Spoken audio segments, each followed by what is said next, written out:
we just have to find a way to get it done. I mean, we come after all the stuff that we faced this season, it all comes down to this one last game. Right now, you're just trying to do everything you can to put yourself in the best position to win that game. And, I don't want to get caught up in what if we win. I want to win that game. The Buckeyes are one win away from their first national championship since 2002, and they'll look to get just that here in Jerry World later tonight. Good evening, everyone, and welcome to the Road to the Championship special brought to you by Handyman Ace Hardware. I'm Eric Elkin outside of AT&T Stadium, site of the first ever college football playoff national championship game between Ohio State and Oregon. And the Buckeyes' road to get here is not only remarkable, but improbable. It may be one of the most improved teams over the course of a season in college football history. And it's a team which is now a win away from the ultimate prize despite being down to its third string quarterback. But the attention isn't as much on Cardale Jones this week, but on Oregon's quarterback, Marcus Mariota. The Flying Hawaiian brought home the school's first ever Heisman Trophy and could very well be the top overall pick in this spring's NFL draft. He brings a rare combo of size, speed, accuracy, and arm strength, and it's clear he has Ohio State's full attention. Our biggest concern is that guy receiving the snap every play. I think he's one of the finest that's ever played the game, and that's our issue. What he does really well is he extends plays with his legs, but he'll look from one side of the field to the other, and with a lot of college quarterbacks, you don't see that as much. The real threat is that he can do all of it. So you can't just say, well, we'll shut down his legs. Well, okay, then he'll throw it. You can't just say, well, shut down his arm, because then he'll run it.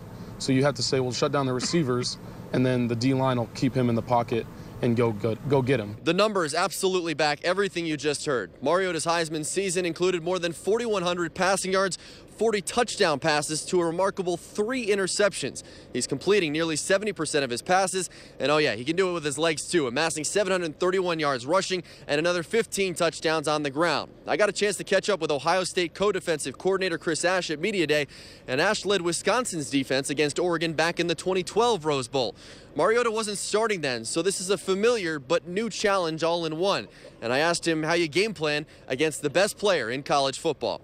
It's tough. It really is. One, you got to identify what types of things he does within the structure of their offense, and he does a lot.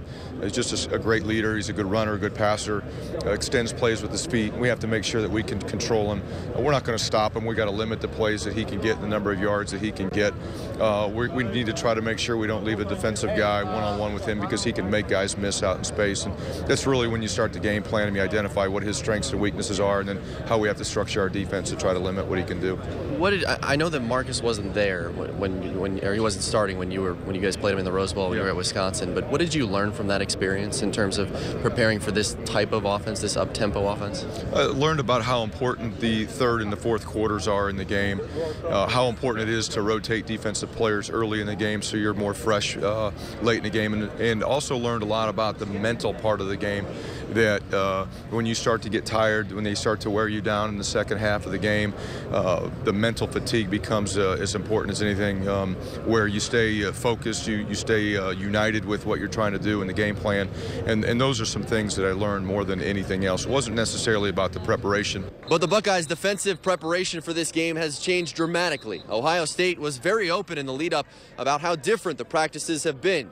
In order to be prepared for Oregon's trademark warp speed offense, the Bucs defense has been practicing at warp speed. The focus, as Chris Ash just mentioned, to be mentally and physically at their best come third and fourth quarters. The good thing is it's not completely foreign to our players, because we operate at a good tempo as well. But this one's different. We have the shot clocks up. We have a lot of emphasis about defeating the demon that takes place when fatigue takes over, and that's real. Practice has been really up-tempo, really fast. So it's been a lot faster than it usually is. So that was a big thing going in this week to get in shape. It's been a lot different. Every week we have to change something to cater to the team we're playing, but at the same time, we always do what we do. So this week we just had to do what we do faster. Yeah, it's a track meet is what I call it. It's a bunch of periods in practice where I say, all right, y'all, Just get ready for the track meet. Get you a couple of shakes out the legs. They blow the whistle, and I mean it is rolling. You gotta go. They blow the whistle to stop the ball. Offense is already hurried up, going up, about to get ready to snap the ball again. So you gotta hurry up and run and get set. Yeah, it's off the hook. But you know what? We've actually done a great job of handling it. I think it's safe to say Tyvis Powell is the best interview on Ohio State, but he also provides a unique perspective on the Buckeyes quarterback, Cardale Jones, as he's his roommate. Jones went from a relative unknown just a month and a half ago to now the starting quarterback of a Buckeye team on the cusp of winning a national championship.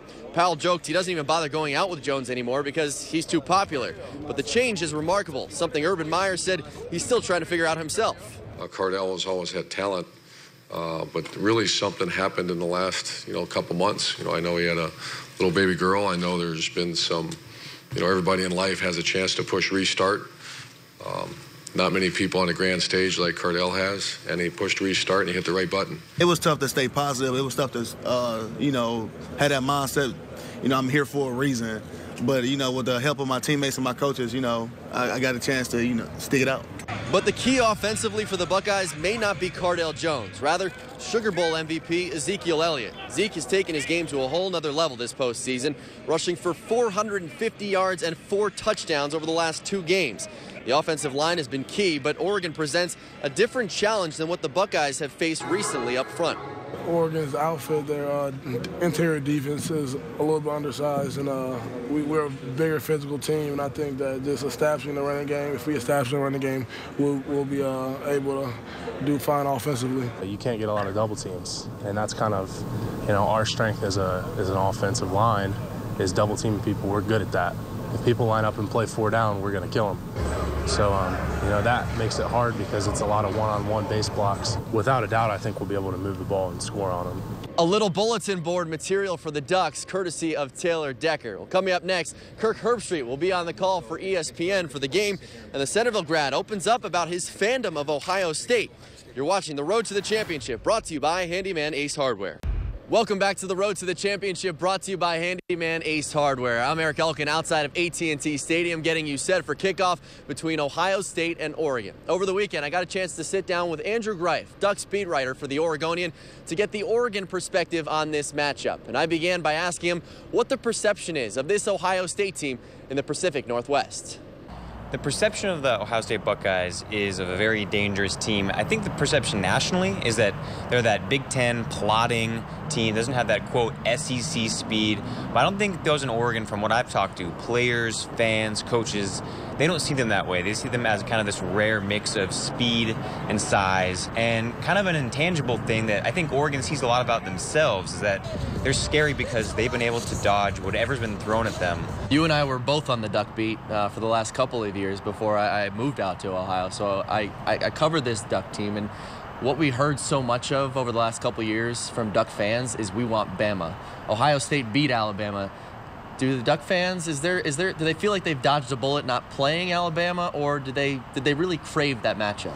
I think deep down, if you really ask people to be honest, they wanted Alabama. Yeah. I mean, there was a sign in the grandstands of the Rose Bowl 2 minutes before kickoff that said, "We want Bama." They hadn't even beaten Florida State yet, and they wanted Bama.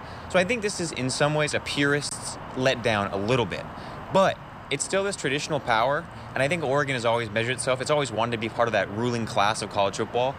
And to do that, you have to beat those powers. And so whether it was Alabama or Ohio State or Florida State, this is really, in some ways, the opportunity they've wanted all along, just maybe in different colors, because this is the type of team you have to beat if you want to be considered one of the best in college football. It was definitely a big weight off the shoulder from an Ohio State standpoint that they finally knocked off an SEC king when they beat him in the Sugar Bowl, so I totally understand that. News-wise of the week for Oregon, there was some big news. Darren Carrington, who's kind of emerged lately for Oregon at wide receiver, suspended, did not make the trip, will not play in the game. They obviously lost Devin Allen in the Rose Bowl to injury. How depleted is this Oregon team at wide receiver, and how big of a concern is that for Oregon? It's depleted, but the concern, at least outwardly, is that it's not going to be a problem because they've done this before. I mean, even going back to spring practice last year, they lost their top returning wide receiver, Braylon Addison, to a knee injury, and that started it all. That left basically the top 4 receivers from the 2013 team gone. They've rebuilt from the ground up all throughout this season and have lost people to injuries for a couple games here and there and kind of kept going. Part of that is the brilliance of Marcus Mariota, the quarterback. Part of that is that they have a really deep unit, and they go about 8 deep, 8, 9 deep. So they aren't concerned, and I don't know that I would be that concerned either for receivers. If that happened, if the injury like this had to happen, this was a good unit for it to happen to for Oregon. Once again, joined by Andrew Greif, Ducks beat writer for the Oregonian in Portland. And Andrew, you just mentioned Marcus Mariota and how great he is. He's been talked about all week long. He's been talked about all season long. Obviously, the Heisman Trophy winner. How do you stop him? Every time he's been stopped, it's been something structural, whether it's his knee being wrong, a flaw in his knee against Stanford and Arizona in 2013, or there's been, in the case of Arizona in 2014, the offensive line was battered, damaged. About 3 guys were missing for that game. And so usually it's been something massive that's had to happen to contain Mariota. I mean, he's that good. He's thrown 13 interceptions and about 1,300 pass attempts, I believe, at Oregon. He's unbelievably accurate and is even better as a runner. How about defensively for this Oregon team? We hear that they're fast, they're athletic. What's their biggest concern about Ohio State's offense? Is it Ezekiel Elliott or is it the mystery that is Cardale Jones? I think it's Ezekiel Elliott because power running games are really difficult for Oregon sometimes. I mean, they've gotten to the point where they bend but don't break. Against Florida State, they had a goal line stand for 3 straight plays. But they will give up the running yardage, and I think that's something that has to concern them is how good Ezekiel Elliott is. The mystery of Cardale Jones, though, is kind of this mysterious X factor because he only has, the 2 games of tape as a starter. Yeah. The players said that they didn't really take that into account that much, that they could kind of gauge the larger tendencies about the offense from the rest of the season. But the fact that he can throw the ball, as he puts it, 85 yards, really has them on edge, I think, in the secondary, that he can place the ball wherever he wants. All right, before I get you out, how do you see this game playing out? I do see Oregon winning, and that's a product of me watching essentially Oregon games all season. Right. I know where they're strong, where they're weak. I don't really know that about Ohio State so much, but I believe that Oregon just has a resiliency that's uncommon, and they have the best player on the field in Marcus Mariota, and the Heisman winner. I know they've struggled in past national championship games at times, but I think Mariota is really going to seal this deal. At some point, there's going to need to be a play made, and I think he'll make it. And Oregon's defense has been as opportunistic as ever in the last 2 months. I think they're going to help. Our thanks again to Andrew Greif, Ducks beat writer for the Oregonian in Portland. Back in the Miami Valley, a lot of eyes will be on local standouts like Michael Bennett and Taylor Decker as the Buckeyes look to win their first national championship since 2002. But it's another local standout that will also be taking center stage for this game. Centerville grad Kirk Herbstreit. Herbie will be in the booth on the call for ESPN, and James Ryder got a chance to catch up with the former Centerville Elk and Ohio State Buckeye over the weekend. Kirk Herbstreit has been around football a long time, from playing quarterback at Centerville and Ohio State to spending 19 years as an analyst for ESPN. But this season has been a wild ride for Buckeye fans, including Herbstreit. I don't know if I've ever seen anything like this, and I'm not trying to just blow this thing out of proportion. This will be a season that if Ohio State's able to win on Monday night, people will be looking back for decades, remembering what this team accomplished. Now, despite focusing on his job, college football, and Ohio State, Herbstreit still has strong ties to his roots.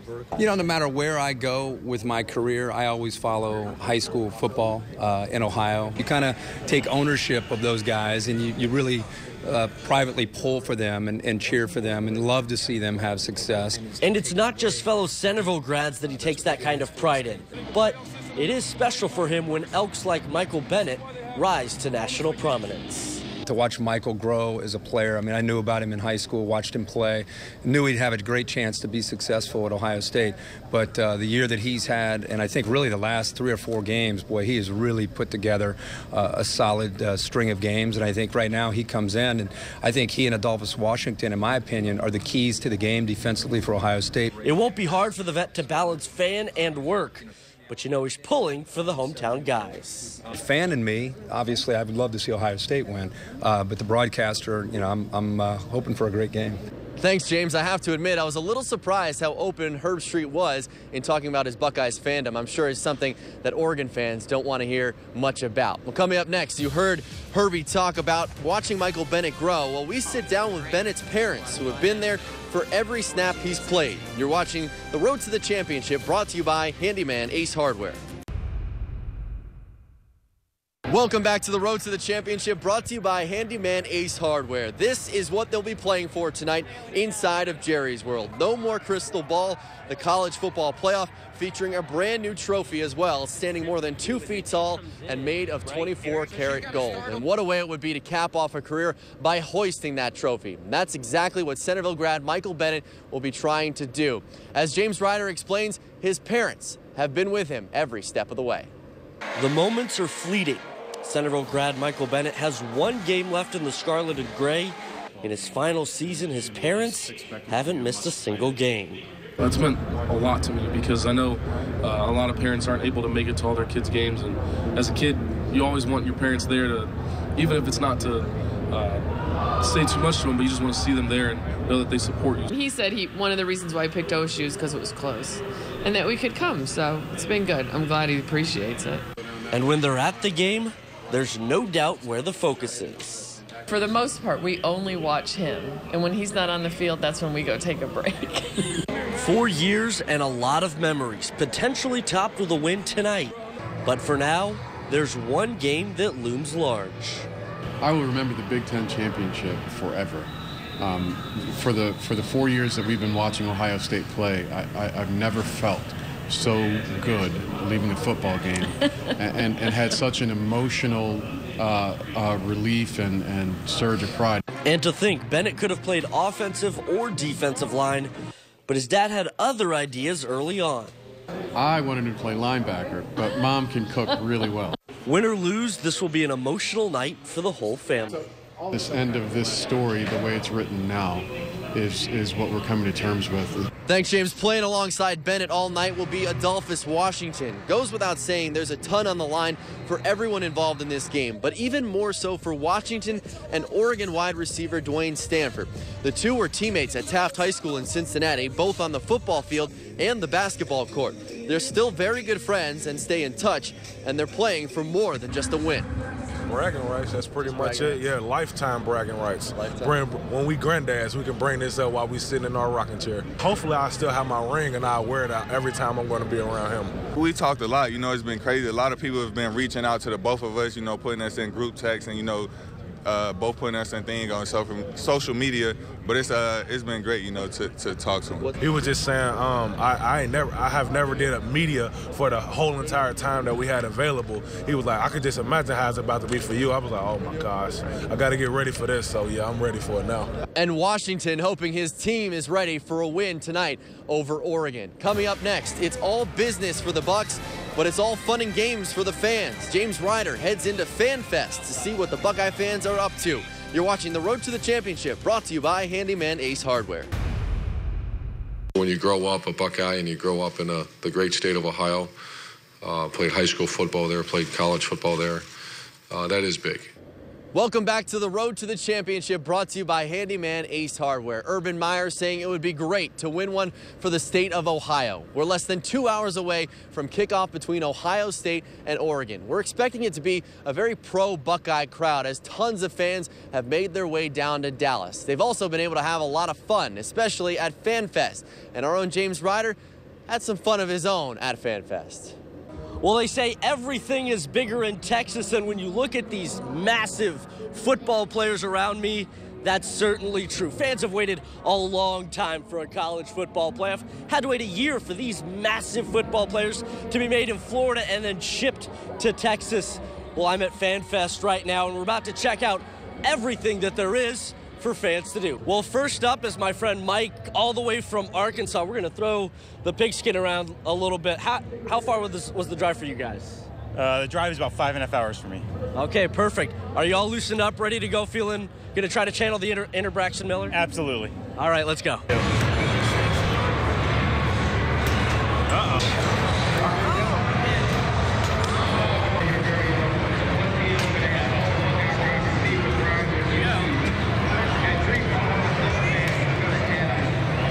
Got one more. Have to make this, otherwise I lose.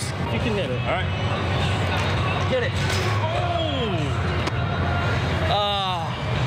Let's see if you got it. I'll be very impressed. It was still okay. You still won. That's all right. Thank you very much. I appreciate the invite, buddy. All right. Thank you so much. All right, Buckeye fans coming from all over. This is Brett from Florida. Eric, I will try to make you proud and channel my inner kicker. But I'll tell you what, Brett's got this look in his eye. I don't like my chances. We're going to have a shot.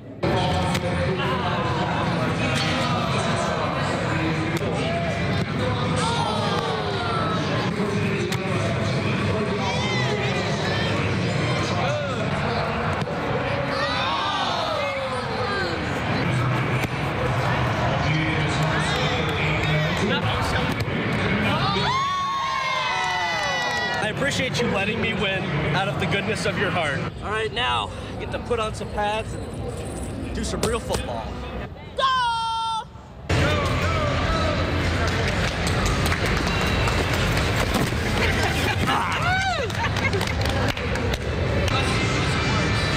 Still got it. Well, it's pretty clear to me I'm terrible at all of the football things. I just need to leave that to the players. However, I have one last hope, and that's a real fans game, and it's cornhole. Close, but not quite good enough either in cornhole. Either way, there's a lot to do and a lot to see. We just touched the tip of the iceberg here at Fan Central. Eric, back to you.